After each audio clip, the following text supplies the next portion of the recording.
성도 여러분 안녕하십니까? 예. 오늘 이렇게 보니까 어떻게 좀 아침에 다들 싸우고 나오셨어요? 얼굴이 이렇게 굳어져 있으신 것 같은데 우리 한번 다시 인사를 좀 환하게 좀 나눠보겠습니다. 여러분 안녕하십니까? 예. 마스크를 써서 그렇군요. 예.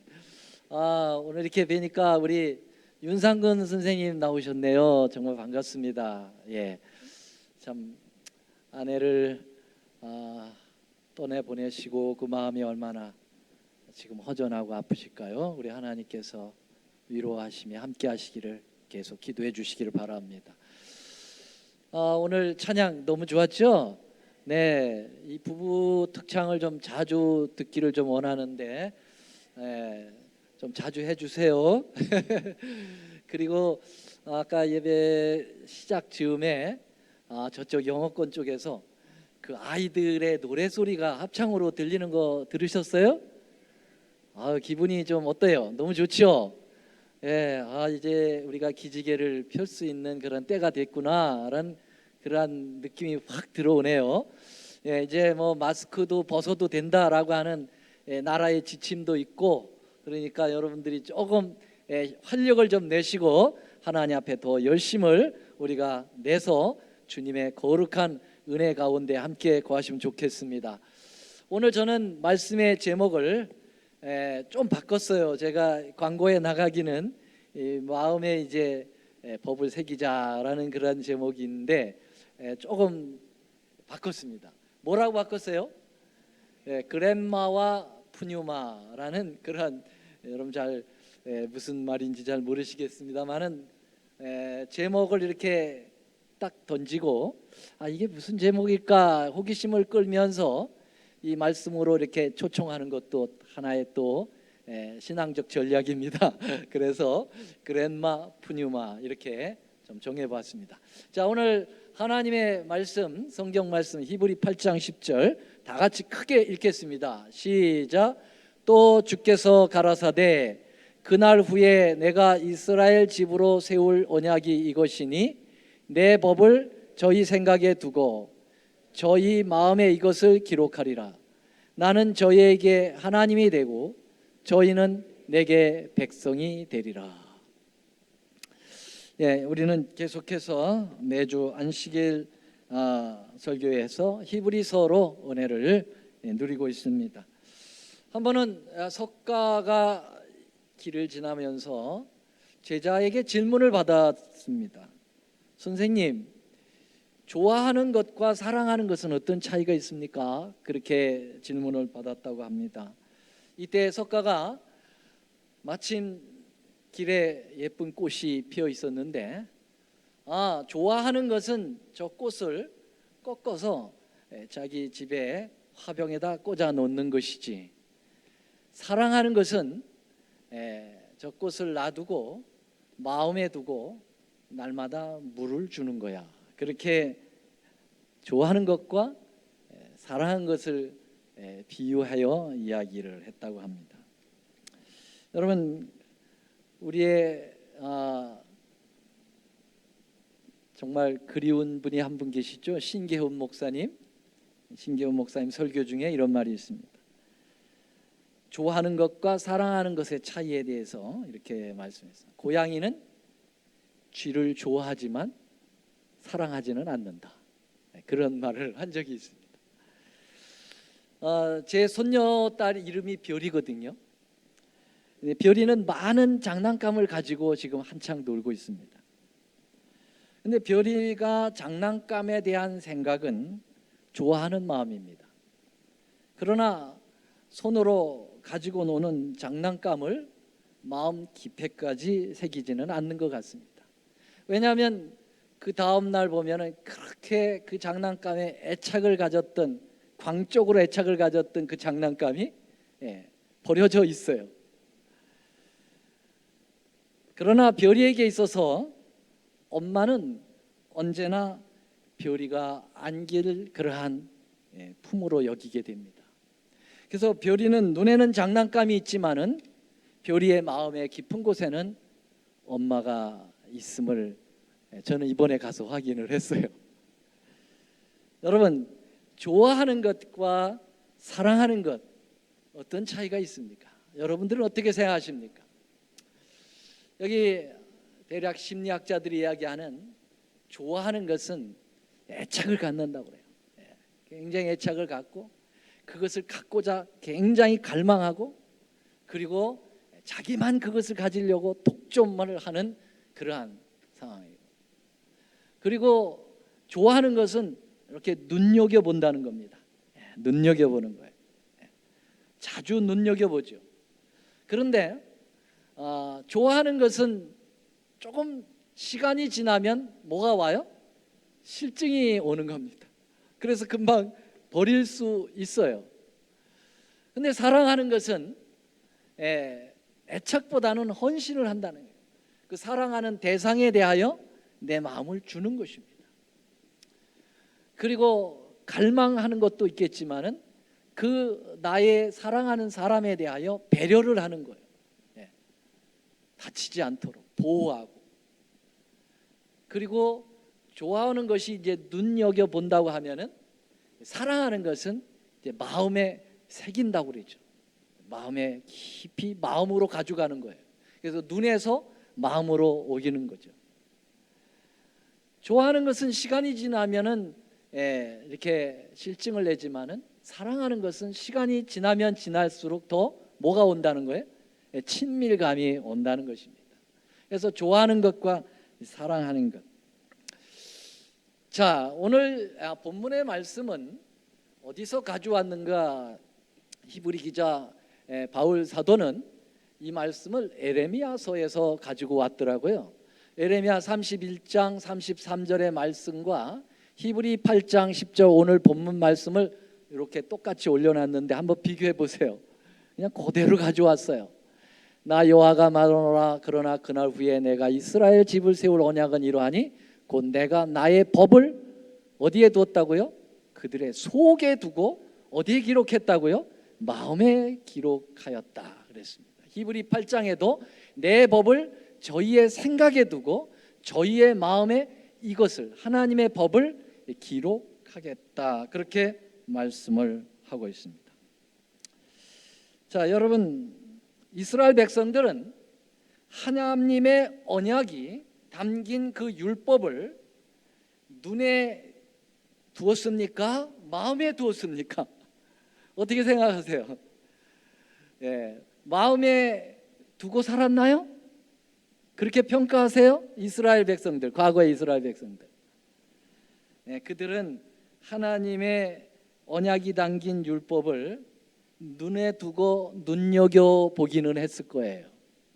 그러나 하나님의 법을 그 마음에 기록하는 데는 거의 그렇게 보이지는 않습니다. 여러분, 새 언약과 옛 언약에 대해서 우리는 많이 공부하죠. 새 계명, 옛 계명. 여러분, 새 계명이냐 옛 계명이냐 이걸 하나님께서 분리하셨을까요? 저는 그렇게 생각하지 않습니다. 하나님은 새 옛 계명 만들어 놓고 또 새 계명 만들고 그렇게 하신 분이 아니라고 생각합니다. 하나님의 언약은 새 언약도 없고 옛 언약도 없으시고 언제나 동일한 그냥 언약이십니다. 하나님의 언약이십니다. 다만 이스라엘의 백성들의 가치관에 따라서 옛 언약에 살기도 하고 또 새 언약에 살아가기도 하는 것이죠. 여러분, 하나님께서 이스라엘 백성들에게 이 언약에 관계된 율법을 기록을 하셨습니다. 어디에 기록을 하셨을까요? 첫 번째로는 두 돌판에 기록을 하셨다고 그랬어요. 이 십계명은 하나님께서 친수로 기록하셨다고 신명기 4장 13절에 나와 있습니다. 여호와께서 그 언약을 너에게 반포하시고 너희로 지키라 명하셨으니 다 같이요. 시작. 곧 십계명이며 두 돌판에 친히 쓰신 것이라 그랬습니다. 여러분, 성경은 사상 영감이라고 우리는 알고 있습니다. 하나님께서 그 선지자들에게 당신의 종들에게 그 사상에다가 영감을 주고 그 종들은 그들이 가지고 있는 신앙적 배경과 학력적 배경과 문학적 배경과 역사적 배경을 가지고 기록을 한 것입니다. 그러나 여러분, 성경을 축자 영감으로 해석하는 사람들도 있습니다. 축자 영감이라는 것은 하나님께서 부르시면 그냥 그대로 받아 썼다라고 하는 얘기죠. 근데 우리 제7안식예수 재림교회는 사상 영감으로 받아들이고 축자 영감으로 받아들이지 않습니다. 그런 이유가 많이 있어요. 그걸 지금 사상 영감이냐 축자 영감이냐 그거 이야기하려고 하는 거 아니니까요. 예언의 신도 어떤 분은 축자 영감으로 자꾸 생각해서 그 예언의 신의 글자 하나하나를 가지고 이렇게 정죄를 하고 남을 힘들게 만드는 분들도 있어요. 근데 예언의 신도 사상 영감으로 봐야 합니다. 그런데 성경에 축자 영감이 몇 번 나옵니다. 십계명은 축자 영감이에요. 하나님께서 직접 글을 쓰셨으니까. 인간의 어떤 조금도 어떠한 사견이 들어가 있지 않습니다. 신약 성경의 주의 기도문, 예수님께서 직접 말씀하셨어요. 너희는 이렇게 기도하라. 하늘에 계신 하나님, 그것은 글자 그대로 하나님께서 우리에게 주신 것이죠. 자, 하나님께서 이렇게 십계명을 두 돌비에다가 친수로 썼을 뿐만 아니라 이제 모세 오경, 여기에 아까 우리 오장로님 교과를 공부하실 때 율법이 이제 토라라고 하는 그런 부분에 대해서 말씀하셨습니다. 토라라는 말은 창세기, 출애굽기, 레위기, 민수기, 신명기 이렇게 5권이죠. 모세 오경이라고도 불리는 이 토라. 이 토라가 굉장히 방대하죠. 그래서 이 토라는 어떻게 했느냐면은 모세를 통해서 책에다가 기록을 하게 하셨다고 신명기 31장 24절에다 이렇게 말씀을 하셨습니다. 자, 이스라엘 백성들은 이렇게 기록된 문자만으로 눈여겨 보면서 생활하였기에 그들은 이제 옛 언약 속에 살았다, 그렇게 평가할 수가 있습니다. 물론 다는 아니겠죠. 근데 거의 다. 여러분, 새 언약이란 건 뭘까요? 그 새 언약이라는 것은 그 법이 문자를 벗어나서 인간의 마음에 깊이 새겨질 때 그 문자의 의미가 마음으로 동의가 되고 마음으로 이해가 되고, 그래서 그 하나님의 마음과 교통할 때, 그래서 이루어지는 그 언약이 무슨 언약일까요? 새 언약입니다. 다시 말하면 문자의 법의 지배를 받는 것은 하나님의 언약을 필요할 때만 사용하며 좋아하는 것이라고 볼 수 있고요, 율법이 마음의 영으로 새겨지는 것은 하나님을 사랑하고 그 언약을 사랑하는 것이라고 볼 수가 있겠습니다. 구약의 이스라엘 백성 그리고 예수님 초림 당시에 종교 많은 지도자들이 문자적인 율법의 지배를 받고 있습니다. 다시 말하면 옛 언약 속에 살고 있었던 것이죠. 구약 시대 사람들은 옛날 사람이라 옛 언약에 살고, 신약 시대 사람들은 새로운 시대에 살기 때문에 새 언약 속에 살고, 그건 아닙니다. 여러분, 예수님이 이 땅에 오셨을 때 신약 시대에 그 백성들도 여전히 옛 언약에 살 수가 있었다고 하는 것은 문자에 그들은 지배를 받았기 때문에 그렇다고 볼 수가 있겠죠. 여러분, 우리가 십계명 가운데 잘 아는 안식일 계명, 안식일을 기억하여 거룩하게 지켜라, 그러면서 쭉 이야기가 나오고, 제7일은 너희 하나님 여호와의 안식일인즉 내나 내 아들이나 내 육축이나 내 모나 내 유하는 객이라도 뭐 하지 말라고요? 뭐 하지 말라고요? 아무 일도 하지 말라. 여러분, 문자적으로 보면 아무 일이라는 말은 뭐예요? 모든 일을 뭐 하라는 거예요? 멈추라는 거예요. 하지 말라는 것입니다. 모든 일이라고 생각되는 것은 다 이 범주 안에 놓여야 되는 거죠. 문자적으로 보면 말이죠. 그렇죠? 그런데 사실은 이 아무 일 속에는 어떤 의미가 들어있는지를 생각을 해야 되는 것이죠. 이스라엘 백성들이 과거에 율법에 일하지 말라라는 의미를 생각을 해서 오직 문자적인 그러한 일을 생각해 가지고 아무 일을 하지 않았습니다. 그런데 그들이 아무 일 하지 않고 하나님 앞에 제사를 드리면서 마음은 어디에 가 있었을까요? 흔히 마음은 어디에 가 있다고 그래? 콩밭에 가 있다고 그러잖아요. 그죠? 예. 몸은 와 있지만 마음은 어디로 가 있어요? 콩밭에 가 있어요. 문자적으로는 몸은 예배를 드리러 왔지만은 마음은 거기에 없어요. 콩밭에 가 있어요. 그래서 그런 사례가 있기 때문에 성경에 이런 언급을 하더라고요. 여기 보니까 아모스 8장 5절에 보니까 한번 읽어볼까요? 시작. 너희가 이르기를 월삭이 언제나 지나서 우리를 곡식을 팔게 하며 안식일이 언제나 지나서 우리로 밀을 내게 할고. 그 말은 뭐예요? 일몰 시간이 언제지? 빨리빨리 지나가야 되는데. 그러니까 사실은 그 안식일의 진정한 의미는 전혀 없고 그냥 문자에 얽매여 있었던 때가 구약 백성들에게 있었어요. 그것이 성경에 언급되어 있습니다. 여러분, 그래서 예수님께서 이 땅에 오셔서 안식일 날 병을 많이 고치셨습니까? 굉장히 많이 고치셨어요. 일부러 안식일만을 골라서 병을 고치셨다 이렇게 볼 수도 있겠습니다. 18년 동안 허리가 꼬부라져서 꼼짝을 못하고 정말 고뇌의 세월을 보내야 한 여인을 안식일 날 주님께서 고치셨거든요. 그랬더니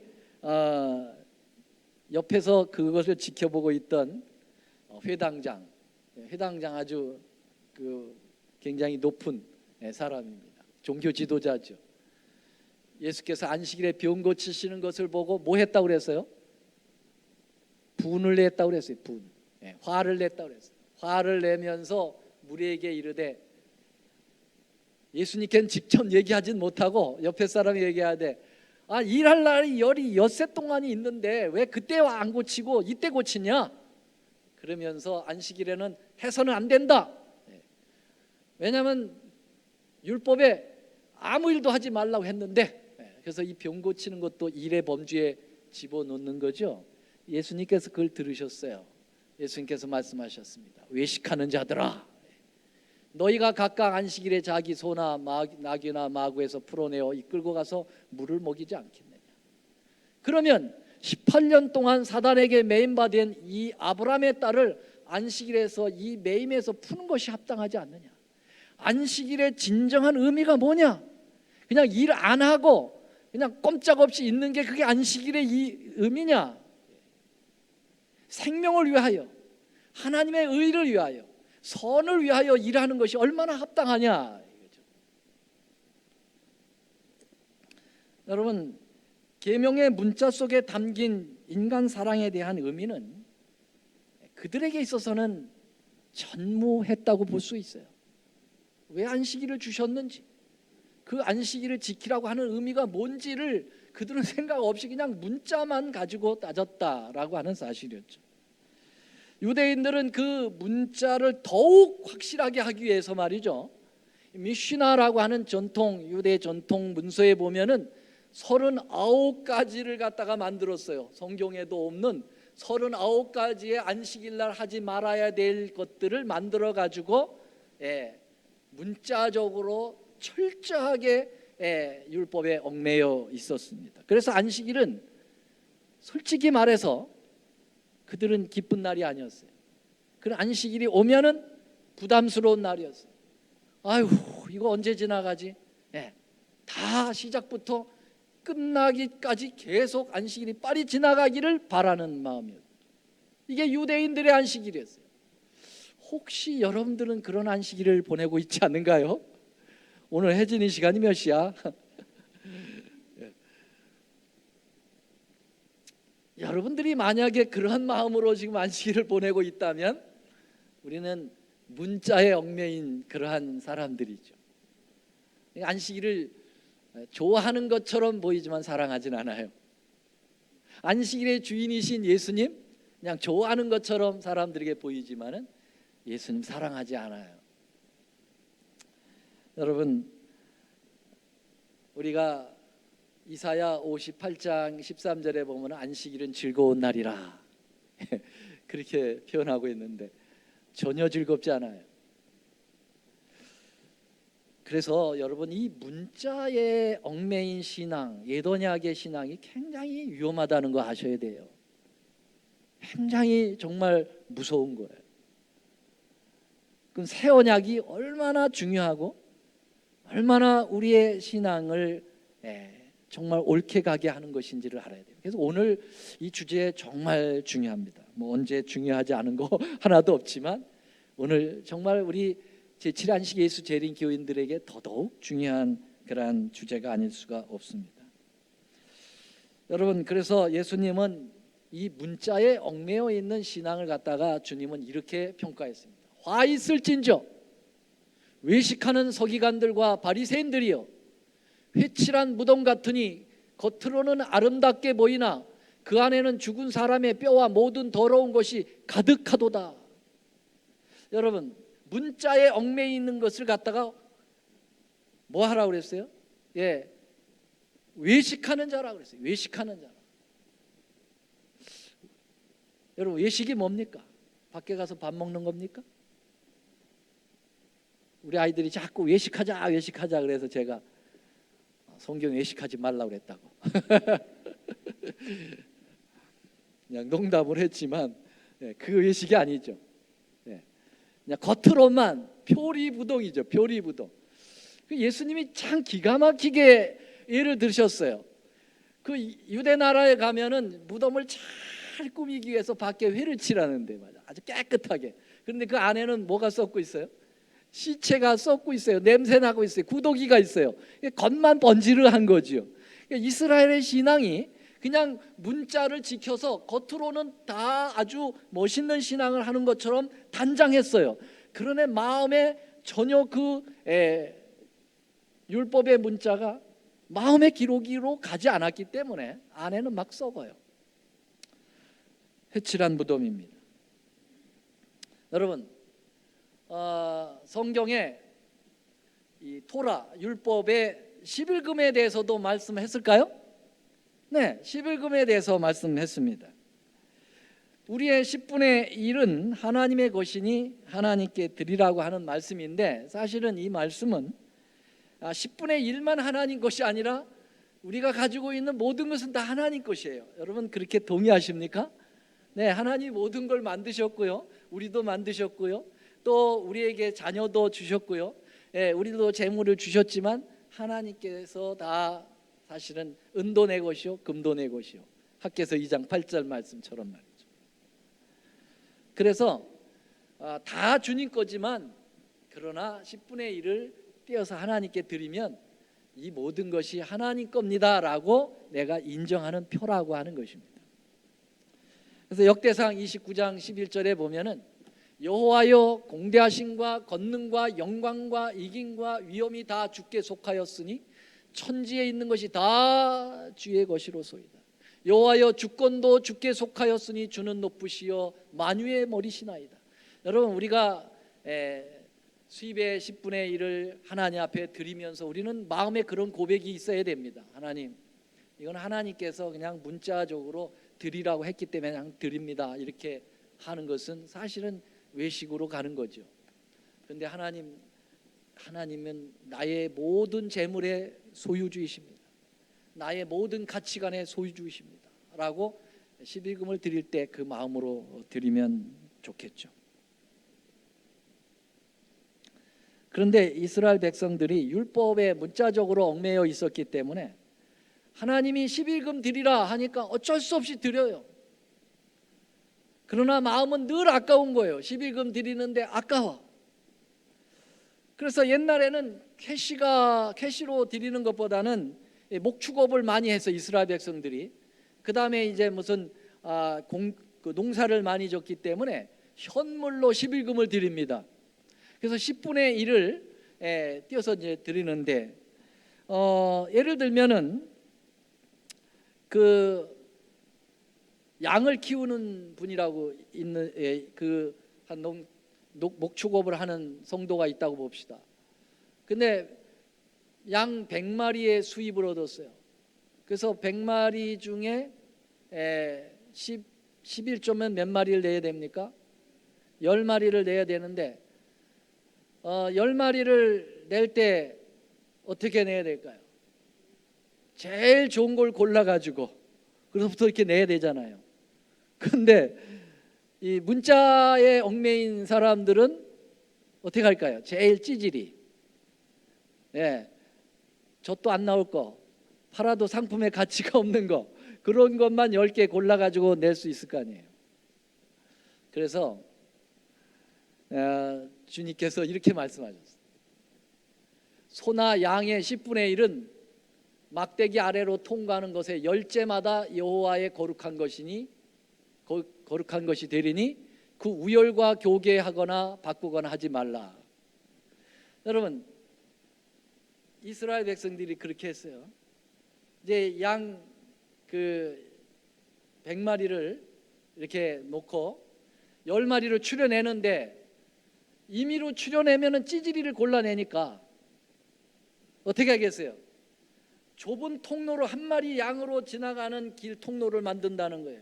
그래서 먹이를 이쪽에 주고 이쪽에 있는 양들이 100마리가 이제 먹이를 향하여 이동하도록 하는 거죠. 근데 한 마리씩 가는 수밖에 없어요. 통로가 하나. 그래서 막대기를 중간에다 놓고 그 막대기를 통과하는 10번째 양마다 골라내는 거예요. 근데 이렇게 10번째 이제 지나가는데 이 주인이 찌질이가 걸려야 되는데 뭐가 걸리는 거예요? 와, 토실토실한 게 걸리는 거예요. 막 눈이 나오는 거예요. 안 되는데 하나니까 지나가. 두 번째 양이 딱 10마리째 가는데 또 토실한 게 걸리는 거예요. 안 되겠다, 바꿔. 그래서 다른 놈을 그렇게 할 수 있다는 거죠. 그게 바로 뭔가요? 그게 율법이 문자에 있어요. 마음에 없어요. 하나님이 왜 그 11금을 드려야 되냐 하는 거에 대한 의미와 정신은 전혀 없습니다. 우리는 이렇게 문자적 그런 신앙을 하느냐 아니면 마음의 신앙을 하느냐가 여러 가지로 다가올 수가 있습니다. 안식년에 대해서 생각해 보겠습니다. 안식년이 뭡니까? 안식년이 7년마다가 1년 쉬는 거죠. 그렇죠? 그래서 땅을 쉬게도 하지만은 안식년을 다른 말로 면제년이라고 얘기합니다. 뭘 면제해 주냐면은 빚을 면제해 주는 거예요. 현한동 집사님이 제게 1,000만 불을 1억을 꽂다. 그러면은 안식년이 되면은 1억을 그냥 없는 것으로 쳐주는 거죠. 그러니까 현한동 집사님은 안식년을 기다릴까요? 기다려요. 저는 기다릴까요? 절대로 안 기다려. 그렇죠? 네. 그래서 여기 보면은 매 7년의 끝에 면제하라.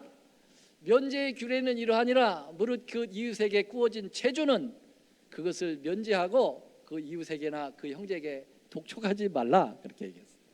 그런데 여러분, 우리 현한동 집사님이 제게 돈을 꿔달라고 하는데 그것도 언제 꿔달라고 그러냐면 6년 10월에 꿔달라는 거예요.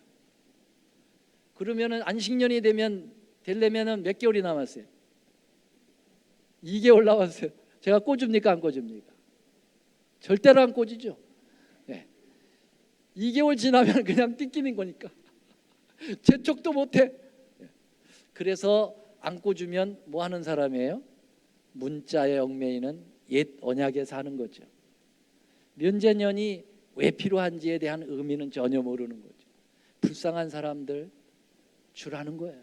주님께서 못 받는 한이 있어도 주라는 거죠. 베풀라는 거죠. 이웃을 사랑하라는 거죠. 그게 안식년의 아주 중요한 의미 중에 하나인 거죠. 근데 유대인들은 대부분 문자에 얽매여서 안식년에 대한 의미는 상실해 버렸어요. 마음에는 없어. 그냥 글자에 있는 거죠. 여러분, 이것이 바로 글자적 율법 준수입니다. 실제로 구약 시대에 이스라엘 백성들에게 이런 일이 일어났던 것 같아요. 그래서 그런 사례가 여기 적혀 있습니다. 상가 너는 마음에 악념을 품지 말라. 곧 이르기를 제7년 면제년이 가까웠다 하고 내 궁핍한 형제에게 악한 눈을 들고 아무것도 주지 아니하면 그가 너를 여호와께 호소하리니 내가 죄를 얻을 것이라. 그랬습니다. 여러분, 악한 눈을 들고라는 말은 우리 현한동 집사님 제게 6년 10개월에 와가지고 돈을 꿔달라고 하면 제가 무슨 눈을 뜬다고요? 도끼 눈을 뜨고. 정신이 있어요? 지금 면제년이 이 2달밖에 안 남았는데 돈 끌어와? 그러면서 아무것도 안 줬다. 그게 죄라는 겁니다. 왜요? 도끼 눈 떴기 때문에? 그게 아니라요. 진정한 하나님의 사랑의 율법을 마음에 새기지 못하고 문자에 얽매였기 때문에 그렇다는 것이죠.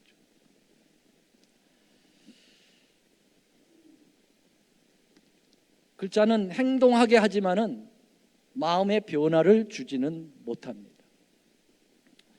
옛 언약은 문자에만 어긋나지 않으려고 노력합니다. 그러나 문자가 가지고 있는 뜻과는 거의 상관없이 사는 것이 바로 이러한 형식적인 신앙인 것이죠. 그리스도 부부가 싸움을 했습니다. 부부싸움을 아주 진하게 했습니다. 이제 해가 넘어가고 자야 되는데 이 그리스도인 부부이기 때문에 이 말씀이 생각이 나는 거예요. 어떤 말씀이? 분을 내어도 죄를 짓지 말며 해가 지도록 뭘 품지 말라고요? 분을 품지 말라. 그래서 이 말씀의 문자대로 이걸 안 풀으면은 안 돼. 그래서 가까스로 화해를 했습니다. 자기 전에 화해를 했어요. 근데 마음은 화해가 되지 않았어요. 그래서 이 남편이 아내가 화장실 간 사이에 종이에다가 이렇게 썼습니다. 내일 중요한 회의로 출장 가요. 새벽 5시에 깨워주오. 이렇게 말하기 싫어가지고 안 풀렸다는 거지. 종이에 써놓고 잠이 들었어요. 근데 아침에 일어나니까 6시야. 망한 겁니다. 출장을 못 가게 됐어. 너무 화가 나가지고 부인에게 다시 대들었죠. 뭐야 도대체? 아직 화 안 풀린 거야? 자기도 안 풀렸으면서. 그랬더니 이 아내가 대답도 안 하고 톡으로 이렇게 하는 거예요. 그 밑에를 봐. 이게 밑에 보니까 지금 5시야 일어나요.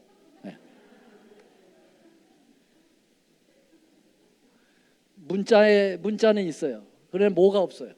마음이 없어요. 둘 다 문자에는 표현을 했지만 마음은 없어요. 마음은 없는 것입니다. 여러분, 고린도후서 3장 6절을 좀 보겠습니다.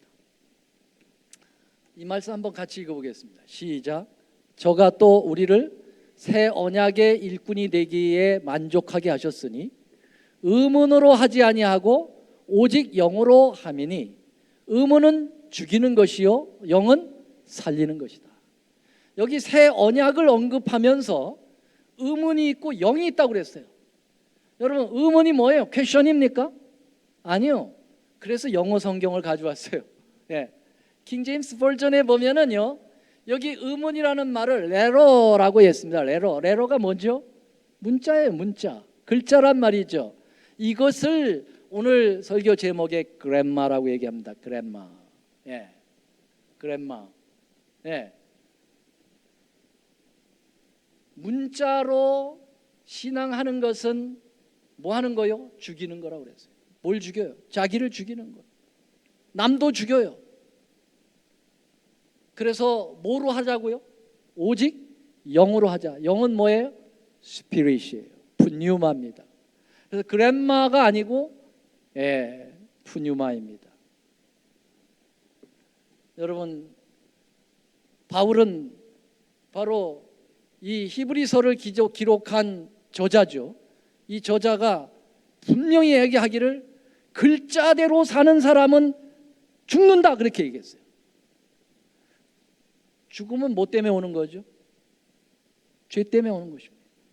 그러므로 글자대로 사는 것은 죄입니다. 문자에 얽매여 사는 형식적인 신앙은 그냥 무가 아니고 죄라는 말이죠. 마음으로 율법을 어디에 기록해야 돼요? 마음에 기록해야 된다는 것입니다. 그 율법이 가지고 있는 정신을 그 안으로 가지고 들어가야 된다고 하는 사실이죠.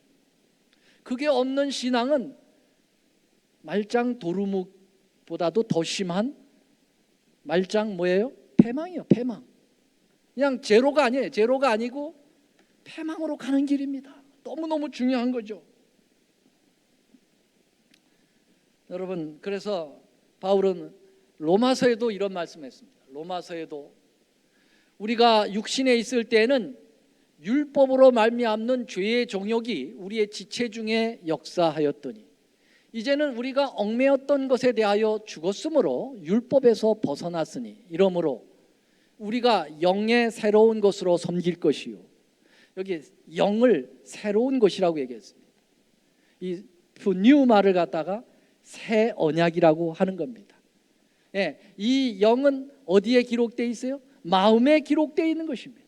심령에 기록되어 있는 것이에요. 이게 바로 새 언약이라는 것입니다. 그 옛 언약이 뭐냐?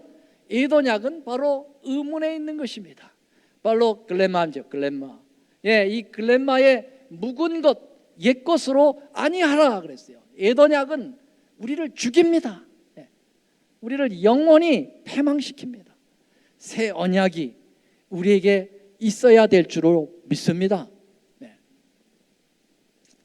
그러면 여러분, 어떻게 우리가 새 언약대로 살 수가 있을까? 어떻게 새 언약으로 우리의 신앙을 고귀하게 정말 주님께서 인정하는, 그리고 나의 삶을 변화시키고 생명으로 가게 하는 그런 삶을 살게 할 수 있을까? 두 가지를 말씀드리면요, 역시 예수가 그 정답입니다. 저는 언제든지 제가라기보다는 히브리서에 언제든지 정답은 예수님이십니다. 예수로 시작해서 예수가 가정이고 예수가 결론입니다. 여러분, 빌립보 2장 5절입니다. 다 같이 읽겠습니다. 시작. 너희 안에 이 마음을 품어라. 곧 그리스도의 예수의 마음이니. 예수님의 마음을 우리 마음에 품어야 예수님께서 제정하신 그 율법이 우리 마음에 기록이 되는 것이죠. 아멘입니까? 네. 그래서 예수의 그 마음이 우리의 마음에 거하게 될 때 그 율법도 함께 기록되는 것이죠. 그 예수님의 마음은 대표적인 마음이 사랑이라고 그랬죠. 사랑. 아까 사랑의 마음입니다. 여러분, 그래서 율법도 사랑으로 우리가 마음에 기록을 해야 되는 것이죠. 그래서 마태복음 22장 37절 38절에 보면 너의 마음을 다하고 목숨을 다하고 뜻을 다하여 내 하나님을 사랑하라. 이것이 첫째 되는 계명 율법이라고 그랬고, 둘째는 이와 같으니 내 이웃을 내 몸같이 사랑하라. 이 두 계명이 온 율법이요 강령이라고 말씀하셨습니다. 이렇게 마음에 이런 예수님의 마음이 품어지고 그 사랑이 우리 마음에 기록을 하게 되면 아까처럼 나무 밑으로 지나가는 것이 찌질이가 걸리면은 어떻게 해요? 기뻐하고 토실토실 걸리면은 초조하고 불안하고 할 필요가 없어요. 오히려 토실토실한 것이 걸리면 야호! 하나님께 갔다. 돈 끌어올 때 도끼는 안 뜹니다. 면제년 가까워서. 아유, 드려야죠. 왜? 이웃을 내 몸같이 사랑하는 거니까.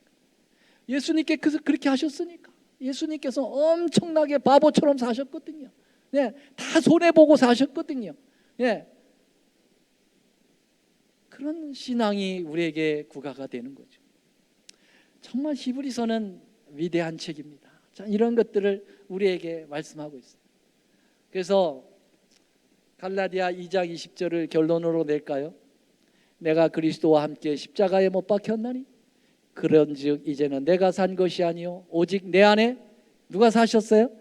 그리스도께서 사신 거지.